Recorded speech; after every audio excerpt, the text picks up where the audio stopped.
Hello, everyone, and welcome. This is Marisol Cortez from Deceleration. We are an online journal writing journalistically, academically, and creatively at the intersection of climate justice, resilience, and human rights. You can find us online at deceleration.news. Today's podcast guest is Fabiola Ochoa Torralba. Fabiola is a dancer, a cultural worker, and a community organizer around migrant rights, housing justice, displacement, and recovery of Afro-Mexicano identities. Here in San Antonio, she is known for creating community-based dance projects that use movement to draw people into a variety of issues, from access to public space, to climate justice, to our relationships to land and the more than human worlds around us.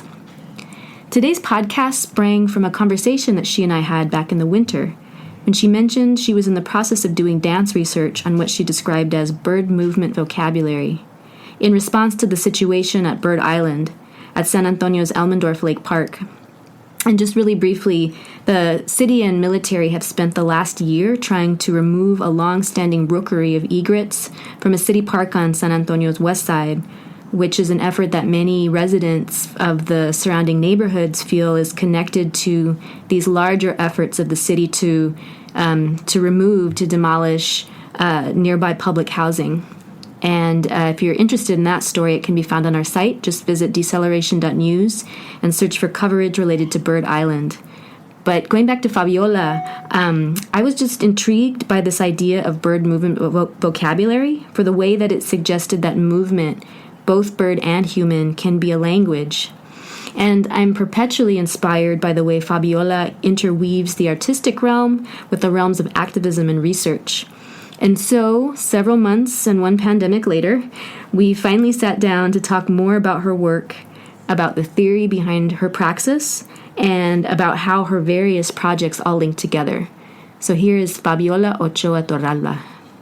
Thank you so much for taking the time to hear me out and ask me questions.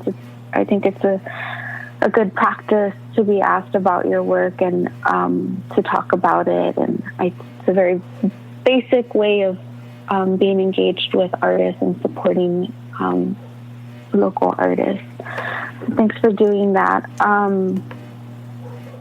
And I don't get asked a whole lot about my research. It's really interesting. Most of the questions about dance is, when is your next performance? Mm-hmm. Are you teaching any classes? Mm-hmm. Rarely is it, are you working on projects, or are you in research mode, or what are you exploring at the moment? It's interesting, so I appreciate this opportunity. I think with bird movement vocabulary, I had prompted it as that because I was looking for a way to create a structure that would engage regular folks, non-dance identified people that hang out at the park already, with movement research. And I've found that sometimes mirroring or responding to something in the physical, actual, in the moment, live world feels like a way into this world of movement research that can be very intimidating for a lot of people. I think we do it all of the time. We're always in movement research. As we move or we navigate our own movement through space on a daily basis, even if it's just going to the bathroom in a household of 4 other people. Navigating those pathways are choreography, our movement, our performance. And I think that when it becomes something, usually people think of dance as the performative element only, but I like to think about it a lot too. And so the Bird Movement Vocabulary Project, I had titled it as that, but I really wanted to call it Bird Island because I wanted to draw attention to what was happening at Bird Island as a way to support the work that other folks were already doing, such as the Deceleration News, local neighborhood residents, environmental activists, cultural workers of the West Side community. So there has already been work happening, and I wanted to see how I could be in dialogue through my medium, which is dance, which is usually something that I kind of have to fight for because I get distracted with a lot of other work, but they're definitely interrelated. So my way of kind of navigating my relationships, and I think in some way desire to remain accountable to community work, is to include my dance in that community work in some way. So dance action to me is using dance making, dance exploration, dance research, dance inquiry as a way to raise awareness or have discussions about things that are happening in our community that affect our lives and that can be changed or reimagined with the engagement of real people that are affected or that are in solidarity with the issue. So I have a tendency to, I'm going to put on my teacher hat and my choreographer hat, and I'm going to put on the program development hat and create this whole project. And so that it's inclusive, and then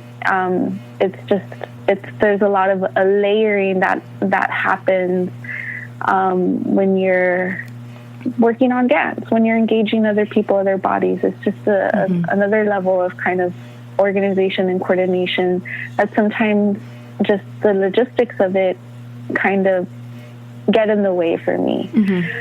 So, and in the case of this project, it meant that it was delayed, and I was getting called to other urgent work, and my work in community sometimes it comes with different levels of urgency, and urgency that I feel that I need to be responsive to, and so my attention flows. So what happened with COVID-19 is that now that I'm not able to physically gather people, I've had to think about how then who am I right now at this moment as a dance-making person? Because a lot of my identity in San Antonio has been about these community-based dance projects. And I am also apparently, a soloist, or I make staged works. I like experimental based dance as well. And I like teaching and speaking and thinking and writing from those places. And sometimes there isn't as much maybe space or opportunity for that here. So I think a lot of my work, I approach it at those intersections, but trying to be responsive, trying to really center the creative inquiry and trusting in the process of people making and thinking together, and that being a way to mobilize people, and that platform as a way of engaging folks in dialogue. So where I'm at right now is I'm in the process, and the reason that this project, what I wanted to call Bird Island, had initiated is because I I've been doing a lot of thinking and about what is I think an ongoing question is, what is my practice? What is my dance practice? And then another question is like, what is my practice of being in relation to land? Like, what is my practice? And then one recently is like, what is my dance practice at this very moment? And those are three, I think, questions that are guiding how I'm moving at the moment. So can't gather people. So it means that if I want the work to happen, then I have to do it. Right. Yeah, you have to sort of rethink. I have to do it. And I have to put my body out there in space, and I can't hide in a studio. Right. And I can't hide being a teacher and instructing others or facilitating others to move. And it's forcing me to like reckon with myself and what I had been honing in on as a dance maker, which I think was mostly recently about choreographing, teaching, and producing. And so now there's this solo thing, and it has to happen because I feel responsible for moving this conversation forward that I had kind of initiated with myself and had already put out there into the universe, and now it needs to unravel. And I think it's been interesting because it's challenging because I'm having to put myself be visible and vulnerable in a way that I don't feel comfortable doing. And that I love dance for, because I can hide in people, I can hide behind, I can hide in motion, I can hide in performance. But being a single body in space, and in the public space where there's lots of opportunities for people to look at you, it's challenging for me in that regard. But I think that's where I'm landing in the context that we're in, and that's definitely work that I've been needing to have. And I think that this is what needs to happen, and how I say, like, I will earn my moccasins. The reason that this kind of me wanting to connect, like, through dance making to this local issue was me trying to think about, well, what is my practice, and reflecting on how am I tied to all living things? Like, how am I in dialogue? Like, what more, how can I deepen my relationship? And so there's little things that I can do that I've borrowed and learned from in the performance world, and there's little things that I can do that I've learned in ceremonia or different spiritual-based practices. And I understand protocol, but I wanted something of my own. And I think that that's a thing of dance as well, you know, that each mover, I think any art form, right? Everyone has their own vocabulary, their own expressions, their own nuances, like what makes them unique as a person, as a maker, as a being. And I don't know. I think that. Go ahead. Oh no, go ahead. I think that this kind of like falling into myself and my body is forcing me to go into a new place that I've been needing to go to, and that I think is kind of already there, like a space of energy that I can already harness from, but that for whatever social, like, life commitments and responsibilities and navigations and like all of the things of the logistical world that are being turned upside down now. Yeah. Like, they're no longer, like, they don't exist. Right. They don't exist, and they're falling from under, and so I'm just falling along with it and into like myself in some way. So you don't. So this is me finding a practice. Yeah. So you don't necessarily know in this moment kind of what the final production, I guess, will be. You're kind of having to respond in the just as things develop.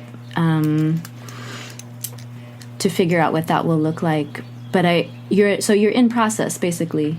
But I think one of the interesting the things that was so interesting for me to think about with that idea of bird movement vocabulary is because my medium is words, because I'm a writer, like to think about movement having a vocabulary, and then bird movement having a vocabulary or for it being the idea of movement and the body, like expressing language, like that was really like amazing to me. And I'm wondering if you can talk a little bit about what that research actually looks like how do you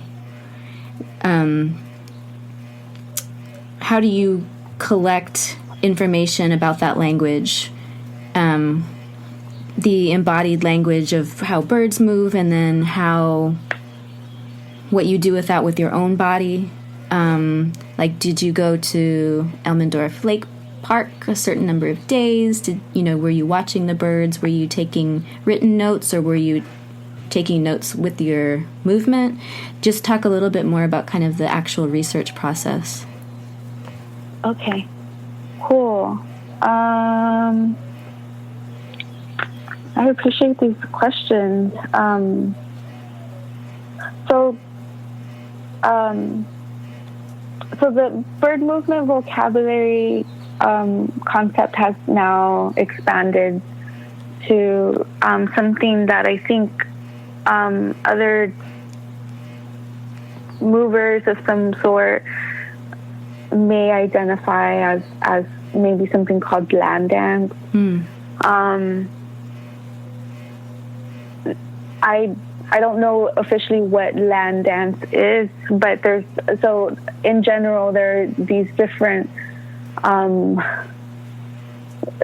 practices that exist in dance and performance that are about moving and making in the moment to the land, with the land. So that's been a part of my a big part of how I explore movement research. And that kind of fascination with land, I think, comes from my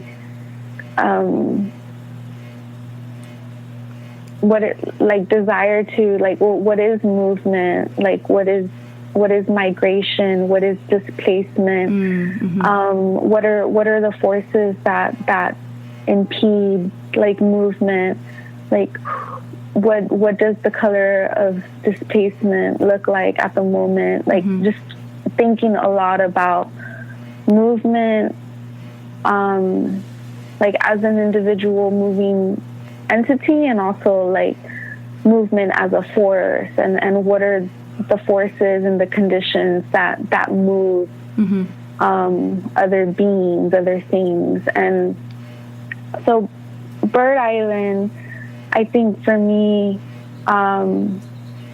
is about migration, is about how do we treat other bodies when we're competing for space, when our relationship to space and land is being reoriented, and our understandings of how we are in relation to or not are also changing. I think that in some ways, maybe what I'm trying to understand is is there a relationship between how we treat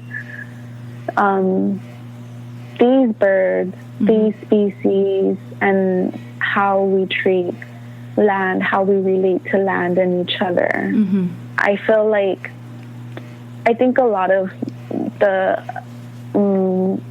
my thinking right now is on trying to find ways of expressing and understanding and communicating, like, my relationship, affiliations to kinship with Afro-Mexicanos as an immigrant migrant who was born in an Afro-Mexican region and who has family and is of Afro-Mexican descendancy. What is my relationship to this? What are our relationships to this diaspora and to other migrating bodies and masses?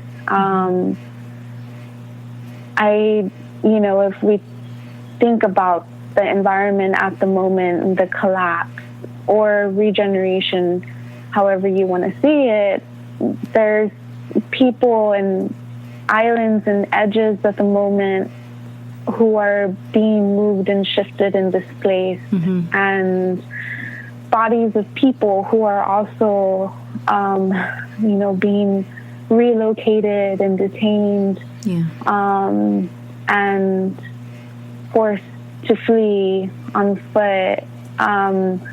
So there's a lot of migration that is taking place at the moment, and I'm asking, what is that? Like, what are those waves? Like, where do people come from? Like, what are these islands? Like, what is the relationship between the environmental degradation and human and other, species displacement? I think what is happening at Bird Island is,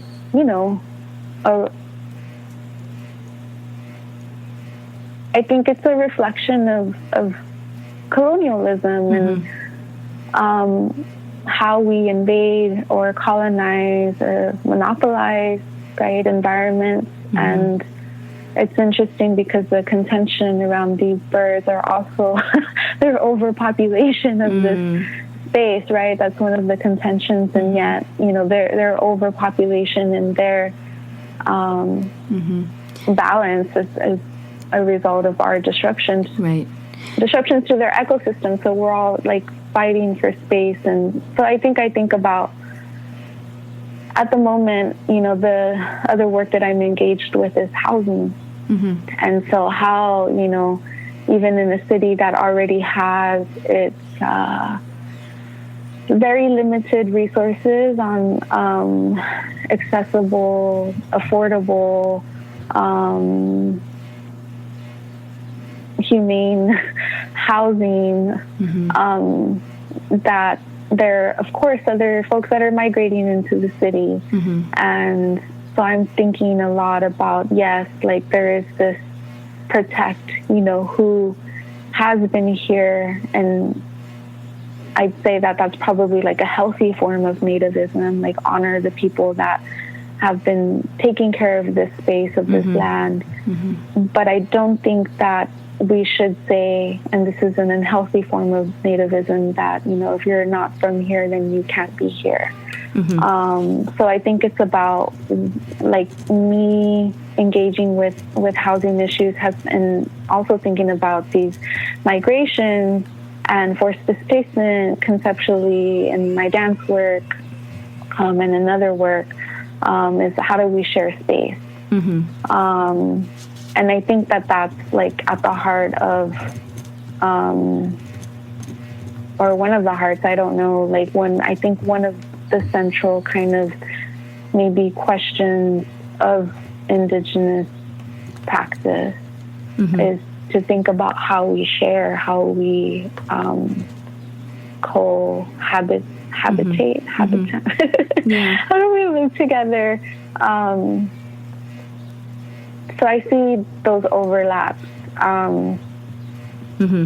very thoroughly in between all of the, the worlds that I see myself as a part of. The other, I guess, project where I'm really thinking about identity and culture is the East to West project, which is not performance or dance focused. It's more about honoring individuals who are working in community, who are of the Black diaspora, African American, Afro Latino, Afro descendant, Black, indigenous, Afro, mixed goodness, all these words that apply or don't apply, but that are about really, again, like, how are we interrelated? How are we interrelated? And really, it's a project that I'm kind of using to help my own personal goal, which is to create solidarity with Afro-Mexicans of the Costa Chica, as I have been asked to do by local artists and cultural workers and political leaders who want the world to know that Afro-Mexicanos exist, that they have been working on a movement for the past at least 30 years, and are celebrating because very recently the Mexican government has agreed to recognize and allow an option for Afro-Mexicanos to self-identify in the Mexican census. So in Mexico right now, of course, there's existing Afro-Mexican communities, and then there's also new communities of Afro descendancies from other countries, other migrants, other refugees who are on their way to Mexico or on their way to the U.S. or somewhere else, who are coming into Mexico like to seek a temporary refuge or to create a new life. So there's a lot of waves as well around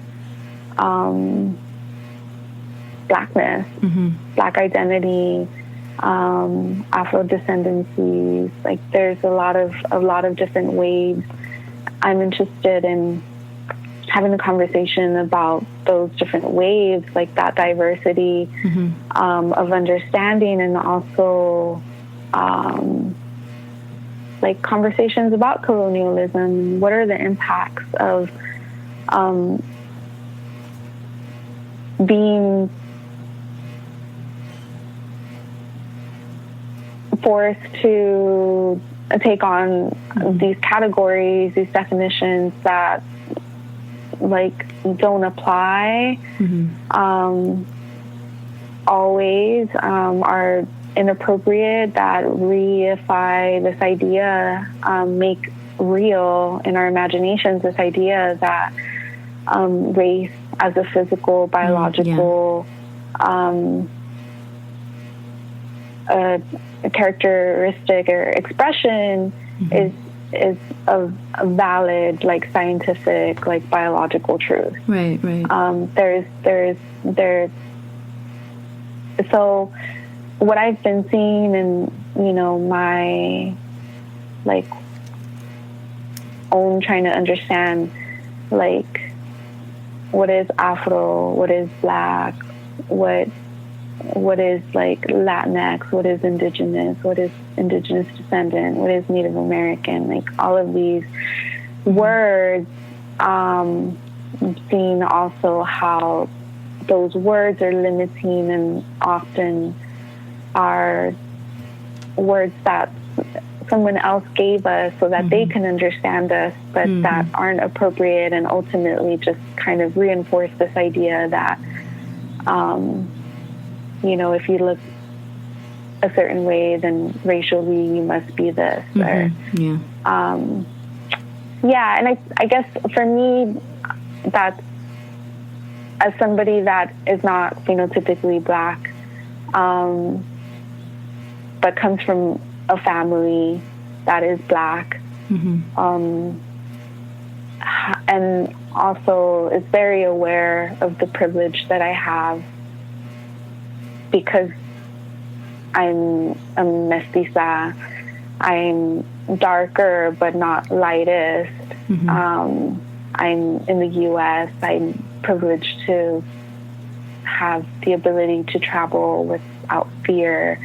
I'm economically or academically privileged, and I think just by virtue of being in the U.S., also economically privileged. So what is my responsibility to my family, to the communities that I identify with, to addressing, these issues of displacement, colorism, anti-Blackness, migration, nativism, xenophobia. They're all interrelated, for me anyways. And I think that, that's part of my work, my responsibility. And so that's how I kind of thread them through the research process, what the movement research inquiry, what that looks like right now. That's, so yes, it is landing. It is being in the physical space, Elmendorf Park. And usually I kind of go in with, this is what I think I'm going to like hone in on or focus on, or like what's going to be like my motivator. But sometimes I arrive and I think one thing that I really love about modern dance or postmodern dance, improvisation, is that you really have to, I guess you don't, but I feel like you have to like feel and sense, and or at least like feeling and sensing like is important in dance. Even if we don't like, oh, that's the center of our universe, and that's like what I'm here for, like you do have to feel and sense. Like a gymnast, I'm sure like can sense like, oh shit, my rotation is off just by like how thick the air is moving around their thighs or something. Like they're in the same way that a fisherman like has to be able to sense like weight on the net to know like is a catch ready to be pulled up, or is there anything here? Like you sensing and feeling is integral. And so that's kind of to being a human, but I think it does lend itself, I guess in like social logistical Western world of thought, like there are benefits, real actual benefits that can enhance your performance or your ability to respond clearly and effectively. So sometimes in an improvisational practice for myself anyways, that means I land, and when I land, if I'm feeling a feeling, if I'm sensing, or if I'm just being distracted because I'm freaking out because there's people walking around me, like whatever it is, like it's like I'm in there. And so the goal for me is not to, sometimes when dancers go into studio time or they're improvising and they're using improvisation to generate new movement vocabulary for their work that they're researching, making, putting together, there is this like produce. Like you're in there and like move, figure it out, go, now this, remember, now add. Like it's that time and space like is usually very like you're there to work. You're paying $40 an hour. Time you better, make something. But my approach in this context in this work is about like falling in and sensing and moving with. And so there are things that I use that can help. Well, what is that? What are you talking about moving with? Sometimes I talk with my housing colleagues and we're talking about power dynamics, and I say things like create space, open up space so more people can fall in. And my director is just like, I don't know what you mean by this like analogy about space. And I'm trying to address power. But anyway, so yes, like you arrive into the moment. Sometimes I come in with mechanisms like exercises, prompts. So there are things that usually I set myself up with, like, okay, today I'm going to respond to this question, or today I'm just going to arrive and see how I'm responding to everything. Or today I'm really going to observe the birds, and maybe I've been focusing a lot on my head, my wingspan, and my like reach from my torso, but maybe there's weight, or like they have hops, or, you know, there's that. Or sometimes, a lot of times too, it's like tracing what you see around you with different parts of your body. Yeah, or playing with speed based on the speed of how things move around you. Yeah, so there's lots of ways. There isn't a set way, is what I'm trying to say. Yeah. And I don't want to, because the practice for me is about, how are you responsive? And that is like maybe that is my practice. I'm a responsive dance artist. I feel the need to create work that is in dialogue and in response to something that we are questioning, experiencing, asking, or should be. I feel the need to create work that is in response, whether it's stage, solo, or community. It's always in response. Reminds me, actually, there was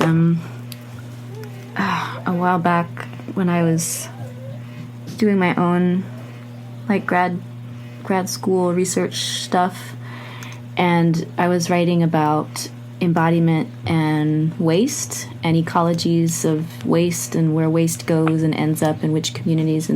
But one of the books that I read that had a concept that I just loved so much, which was the idea of, so it was responsibility, but like they italicized the response part, responsibility. And the idea there was like waste has, in our encounter with it, like it has this ability to shock us or move us, to produce a response in us that opens up like an ethical space where we are forced to reckon with, or we are forced to do something about. We are forced to have an accountability to, like the fact that we have this economy that's based on consumption and the production of waste and the accumulation of waste. So however we feel when we have this encounter with garbage or with like environmental pollution or whatnot, like that actually, like that negative charge that we get when we encounter that opens up this deeper responsibility in us. And that's what I was thinking about when you were talking about like responding, or the movement research being about this responsibility.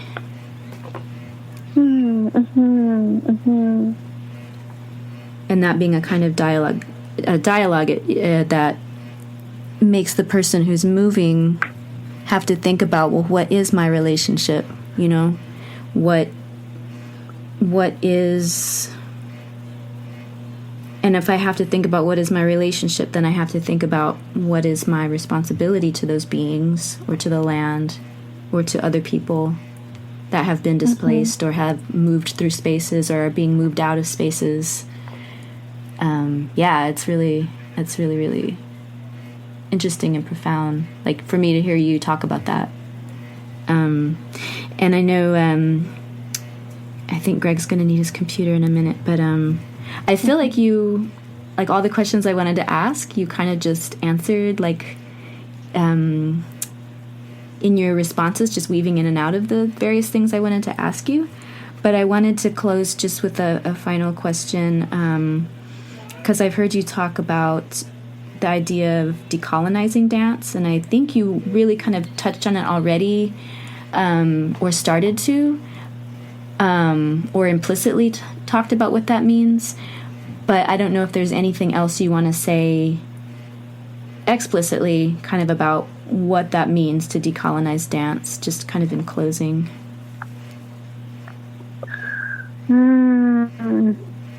So I think it can mean a lot of different things to different people. And I'm really speaking from a particular experience of a particular part of the world. The way that I see the dance world that I'm a part of, modern, postmodern, improv, concert, theater, like a lot of the expectations, definitions, structures, ways of understanding dance are heavily Euro-Western centric. And so and that impacts maybe what we expect of dance, or what we recognize as dance. I think is part of the reason that, for example, folks are always looking for a performance, for example, or a product, like a final product. Right. And I think that those things are, like, good. Like, I value benchmarks, and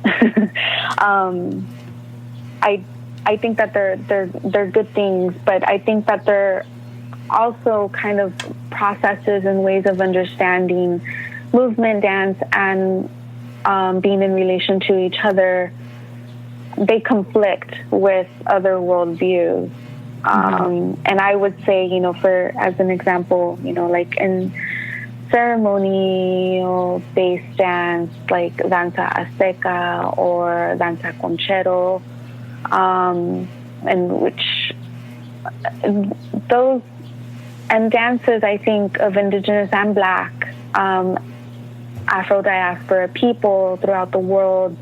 I think people of color, like, in general, and I'm sure indigenous, like, once indigenous, like, European white folks too, like, our dances were about honoring time, cyclical time, so that we knew when to hunt, when to fish, when to farm, like, honoring, like, our codependency and rebuilding dams or cleaning out the earth or mending trees. Like, our speed in everyday interactions, our understanding of, like, our physical body in relationship to other bodies, physical or not, is very different than going to a studio, create something in, like, 2 hours. Our practice, I think, is about listening, observing, witnessing, right? Witnessing, being with, acknowledging that there's protocols, and sometimes you have to ask for permission. And I think that in the U.S., I don't know if it's a U.S. thing, I see it in arts for sure, entertainment most definitely. Like, we think that when we when we're engaging with art or culture, that there are things to be consumed. Mm-hmm. There are things for us to see, for us to stand outside of and judge, entertain. They're there for our viewing pleasure. Mm-hmm. And I don't think like that we're taught well how to ask questions about art as younger people, or like how to ask questions in general that are about just living in curiosity. Mm-hmm. So I feel like that decolonizing dance is like saying like, okay, like other folks have other ways of approaching dance, and when it's not always about entertainment, it's not always about putting a pretty show for you, mm-hmm. or like like creating sparkles for your eyes, or translating something to be easily understood and digestible for you. Mm-hmm. Like, it's not always about you. Actually, dance is often like about us. Mm-hmm. It's about like us in the moment, us like listening and like moving through each other's energies, us communicating with our bodies and with our gaze, like us like being in this moment together. Not always this like, I'm gonna like watch from a distance mm-hmm. and be a passive observer. Right. You're a part of it. Like, right. Your body is a part of it, your energy, and you're equally responsible. There's that word again. Mm-hmm. Again, like in ceremony, right? For like holding space, carrying the energy that is in that space. We are all like, we all are, yes, physical beings, but we also have energy. And we're responsible for that energy, how we use it in the moment, the intentions that we set, and how, we share it with everything around us. That's what I've been learning. Mm-hmm. So I think decolonizing dance is about challenging maybe some of those assumptions that we have about what is dance, what is performance, when do we see it, how do we see it, what is this third wall, like, do I have to pay? I only see it in the theater. Like, mm-hmm. When are we performing? When are we not performing? When is something a practice? Like, mm-hmm. That is, I guess we could, it is performance, but there are some things that when people pray, is that a performance? Mm-hmm. I don't know. Like, I think that, that there's some heavy assumptions that we have about what is dance. And I think some of those assumptions kind of conflict, contradict, mm-hmm. And erase sometimes, other approaches, other communities, other traditions, other ways of understanding. And I think that, all of those are very much tied to colonialism. Mm-hmm. And so in this version, I think what I've learned as a choreographer is that, like, some people I didn't grow up with experiences of being outside. That is a very, very new thing. Mm-hmm. I didn't really go to parks. We just didn't do stuff like that. We're always working or tired. Yeah. Having people like go outside, like even go outside and not to a storefront or to a building. Right. Like, some people also like are very mobile, but they're not mobile like in natural kind of like environment areas. Mm-hmm. So having people go to a park is sometimes a big thing, mm-hmm. especially like for folks that are looking for dance, where that usually takes place in some context in a studio, right? Or in mm-hmm. a theater. They're looking for a storefront for a studio. And so if there's no studio and they're like, oh, it's in the park, it's, a big old brain buster. Mm-hmm. I think like a lot of younger folks too, right? And I'm included in that. I am part of, I guess, this technology wave. Although I resist it a lot, and I don't think all generations can be generalized. There are many different kinds of experiences with technology and land and space, especially amongst migrant communities. But a lot of folks, I think in general, are growing up in this digital world. And so for me, like, it's also important to, like, what is this practice of how am I in relation to? Very important and seriously. I think that is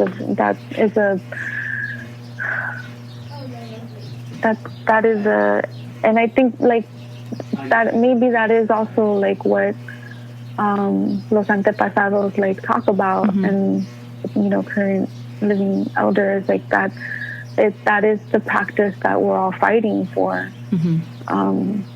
It's the practice of being, of listening, of witnessing, of being with, of moving with, learning how to move around each other. So those are the questions. Thank you so much, Fabiola. I could easily keep asking you questions and talking to you and listening to you, but I have to let you go for today. But I just thank you so much for sharing your thoughts about these things. I think you're right. Like, we don't give each other time and space to really like reflect deeply on these questions, and I just have a lot of appreciation for the work that you do in the community and the work you do theoretically, the work you do, as a thinker and as a creator. Thank you so much.